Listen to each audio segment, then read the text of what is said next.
Hey, how y'all doing? Do you ever hear really successful people talk about work-life balance? Have you ever considered what that means yourself? Well, no, you'll never hear successful people talk about work-life balance, right? Because what they do is what they're passionate about, so they love it, and it isn't like a job. Why is it that the term, you've got to, I hear this from a lot of people, you've got to sort out your work-life balance, or you may have even thought about it yourself. Who says that?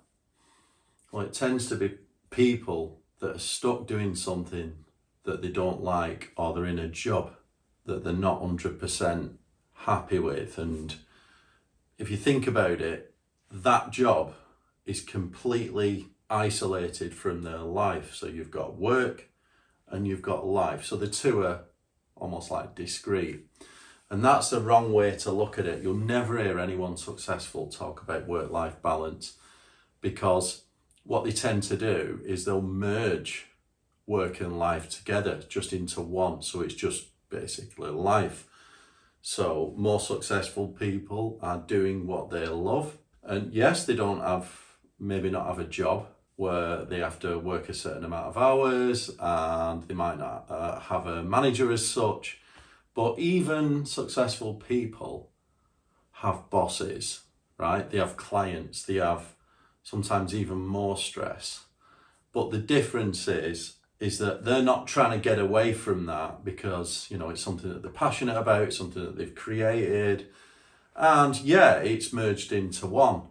And this reminds me of something that one of the people that, the old greats in the sort of self-improvement world, Jim Rohn, used to always say, if you listen to any of his videos, he always says, when you're at work, be at work.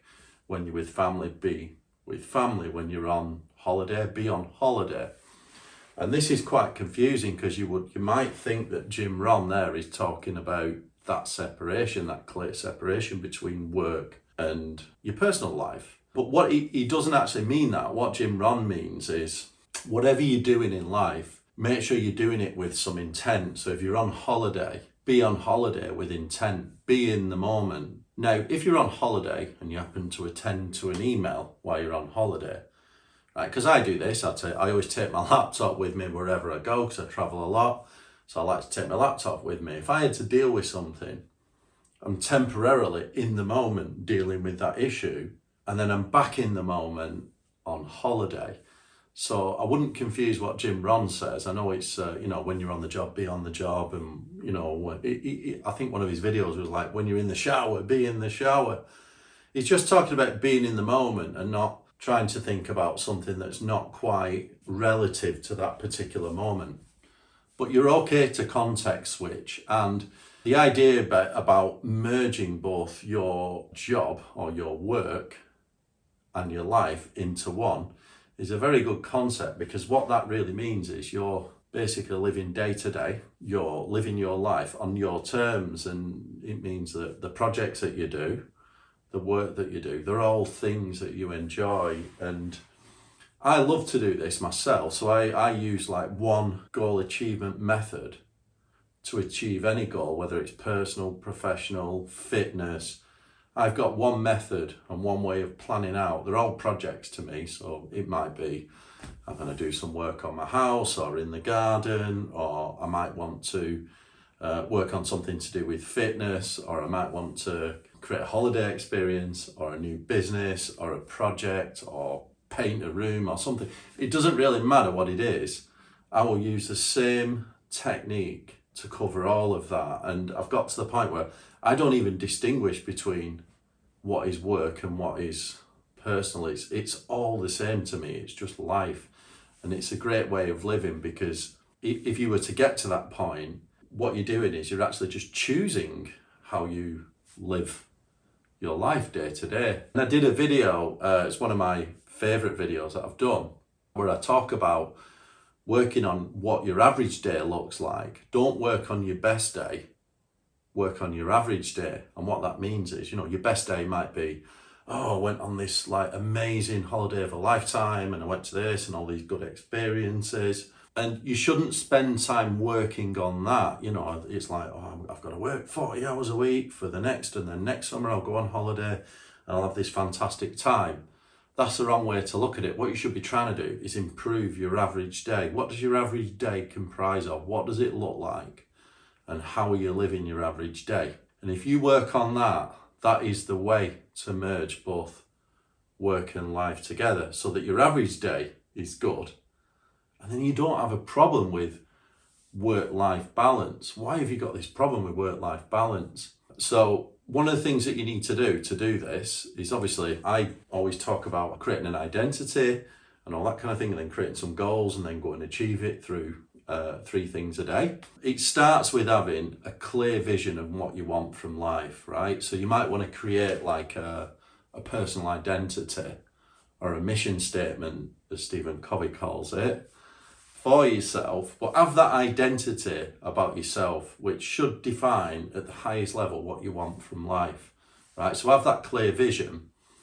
And then what you're going to do then from there is you're going to create a plan, right, on how to achieve that and start living according to that identity. And the key to this is, you could see it as a minimalist approach to life, right? So you're going to give up on low priorities, anything that doesn't serve that vision. Right, I'm not saying you be like horrible or an arsehole or anything like that with people, but just start to turn things down and start to give up on low priority things that are not serving your vision. So what does that mean? Right, become more results focused, right? That means looking at what's going to get you a result rather than, oh, I must do this and I must do that. Because if you've just got a list of to-do list as long as your arm, you just end up being a slave to it. And you might have people asking you to do things, and out of some kind of nice guy or whatever, some kind of nice guy syndrome, you just feel that you have to help all these people. It's great to help people, but make sure that you're not doing all these low priority tasks that are not serving your vision. So be results focused. I always say focus on 3 things a day towards your goals. This is really important. You can do more, but just think, the minimum, what are the 3 most important things that I need to do today, right? Because results come through consistency. And if you just take that approach every day, what are the 3 things that I need to do today? And as long as you do them, all the small or low priority tasks don't really matter. And also, just to help you, we're working on the top 3 things a day. I've got my journal coming out very soon. It's just in the printers, right? So inside my journal, it's got everything that I talk about on my videos. It's got your identity, it's got your goals, working on your top 3 things a day in the daily journaling. It's a very, very quick way, because obviously I can't be a coach to everyone. It'd be too expensive anyway. This is a really efficient way with the videos that I produce, using the journal to get your goals. So keep watching, it'll be out in January. So I first come across this by reading 4-Hour Workweek, must have been like 15 years ago or whatever when I read that.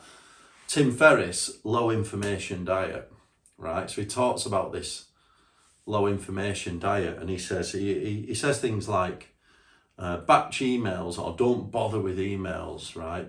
Or leave them till 1 p.m. in the day. Because if you get these emails, if you've got a job and there's emails flying around, most of them are not urgent, right? And you'll find that if there's a big, everyone's copied in, and that email will sort itself out by 1 p.m. usually. But if you become reactive and every time an email comes in, you've got to respond to it, these are all low priority items. Unless it's part of one of your top 3 things a day, why do it? Ultimately, we're judged on our results. What we get out of life is the choices that we make. So if we choose to do things, even if you think you've got a boss breathing down your neck and things, you might have to do certain emails, fine. But I would prefer to choose things that work towards them top 3 things a day, right? And then the rest of it doesn't matter. You'll find that all these emails don't matter, all these getting back to people, low value admin tasks. I mean, yeah, there are some things that you have to do because they do catch up with you over time. But just make sure you're not doing low priority tasks. Make sure you're not running around after everyone. Just going to put a slight caveat on that. Sometimes it's worth your time to go out of your way to help someone that's really helped you. So if someone's really putting in a shift for you, maybe you're working with someone, they've really helped you achieve one of your goals, or they might be quite important to you. Just think about that. Sometimes it's worth going over and above for that person, because it could return tenfold or whatever if they do you a favour. So make sure everything that you do, including if you have to help someone that might help you, is done. But get yourself on a low information diet. You don't need to remember everything. You don't need to do everything. You just need to do those top 3 things a day. And if I think about like a personal story from myself, I remember I used to have quite a bit of, I don't know if you call it nice guy syndrome, but there was a point in my life where, well, for many years, where I almost couldn't say no to people, and I'd be helping neighbours fix their house. I was running around doing jobs for people. It was nice guy. It was like approval seeking, wanting to be seen to be this fantastically capable guy. And I ended up doing a lot of things that didn't serve my own goals. And I still achieved my goals, but I was absolutely working my nuts off, maybe 14 hours a day, 16, because I was doing all these other things. And like, one of the things I would say is learn to let go and say no to low value, less important things that don't serve your vision and identity. So when I was in this, I struggled to say no to people. If people say, oh, will you do this for me? You know what I'd do? I'd just out of trying to be nice, I'd just say, yeah, no problem. It might take me a week, but whatever. And what I'd do, I'd just keep adding and adding and adding all of these things to my never-ending growing to-do list. And if you do that with everyone that asks you something to do something, a few things that'll happen. The first one is you'll never get out of it, right? Because once people realise that you're going to do things for them, they'll just keep adding and adding. And you may get some people taking advantage. Sometimes they're not always trying to take advantage. They're just, you know, I remember seeing a comment on one of my videos earlier about being selfish. Well, everyone's selfish. Everything that we do is selfish. We're all trying to get our own needs met, right? Even if we're, say, trying to do everything, let's say we're totally besotted and in love with someone and we're trying to do everything for them, we can't do enough for them, that is still selfish, because you're trying to do it for your own needs. It's because you love that person and you're trying to get what you want out of it. So everyone's trying to be selfish.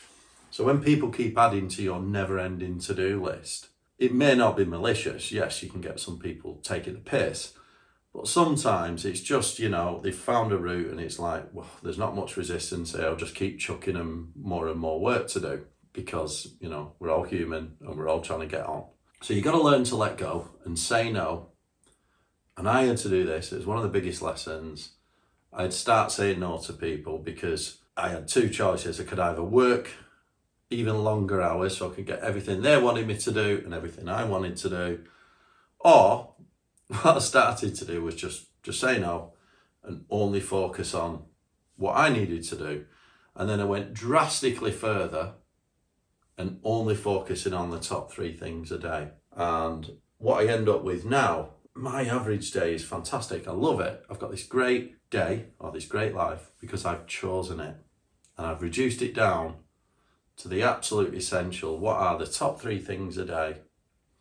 So I never complain about work-life balance. If you're complaining about work-life balance, or you may not be complaining, you might just say to yourself or to friends, family, I've got to sort my work-life balance out. You need to have a look at that. Why is that? Why are you talking about work-life balance? Work-life balance should not be a thing if you're working smart and you know how to understand leverage and everything like that, right? You know how to leverage what you've got in terms of what you've got access to. So, you know, when I talk about leverage, you've got all sorts of different types. You can leverage people, you can leverage money if you've got it, but obviously that's terrible. You want to be leveraging things like media and technology and working smart. But if you're having a problem with work-life balance, then perhaps you ought to look at what are you doing in the day that's non-essential, right? Focus on those top 3 things a day. I talk about this a lot, and that is what I would advise you to do. And if you just did the 3 most important things a day, you can always do more. If you just do, as a minimum, them 3 things a day, the rest of the day you can be guilt-free. Does it matter if you don't respond to every email? Does it matter if you don't do every single thing on your to-do list? If you're consistently working towards your goals every day, you'll never talk about work-life balance because it won't be a problem. The other good thing is you'll start getting some results as well because you're result focused. You're working towards results rather than working off a to-do list, you know. To-do list can grow. Don't bother with them. Just do 3 things a day. All right? Hope you like that one. Don't forget to subscribe. See you all next time.